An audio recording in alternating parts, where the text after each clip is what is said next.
Well, our country's fight against terrorism has a new, seemingly unlikely ally, a former mob boss. Ralph Natale is now 82 years old. He ran the mafia in Philadelphia and says the greatest threat facing our nation today is terrorism. And when it comes to dealing with the terrorists, he says he knows exactly what to do. And he told me he is more than willing to do it himself. We sat down with him for our exclusive Fox News interview.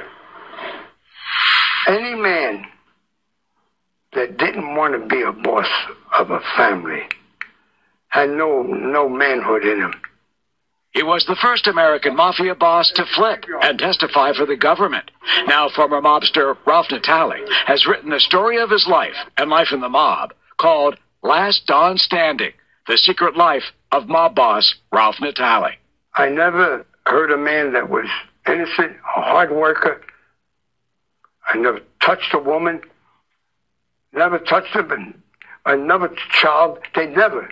Natale became head of the Philadelphia Mafia in the late 1990s, brought in by the legendary mob boss Angelo Bruno, who ended up getting shotgunned to death in his car in 1980. Natale has been luckier. He survived and thrived in the city of brotherly love before the feds finally caught up with him in 2005. He was sentenced to 13 years in prison on racketeering, drug, and bribery charges. But today, he worries about another threat, terrorism, and fears the nation has not done enough to defeat it.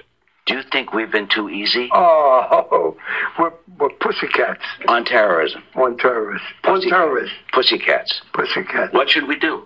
Kill them. Natale was astounded that the Manchester bomber, Salama Bedi, was known to authorities and says, just like in the mob, he would take care of the problem himself. I wish I could get 4 more in me. The government would have to pay, but they would be glad to. As soon as they would point out a crew, say, this is where to meet, and they're going to go kill people. Their own kind, white, black, they'll kill anybody. Give me their names. I'll take care of business. You would? I would kill them all. Yes, I would get them. Yes, I will. You would kill the terrorists. I would kill them immediately, and then I would hang them in front of their houses, and then call the newspaper and the inquiry. Yeah, listen, come and see what happened to those people. That's how you stop. You can't stop them. That's what I would do. I said, boy, I can make a nice living, and I could enjoy it. I would be able to do it. And my wife said, that's crazy. It's not crazy. His offer is one the government would likely refuse. But Natale worries that terrorism will remain with us. I have 10 grandchildren, and I have 11 great-grandchildren.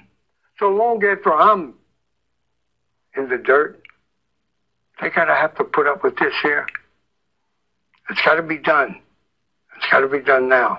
There's an old Italian saying, if you don't listen to the first note, you'll never hear the rest of the song. That's what's happening today. They call me a killer, cold-hearted. I never heard anybody that didn't deserve dying. I never did. And when it comes my time, I just want to get off a shot if I got something with me.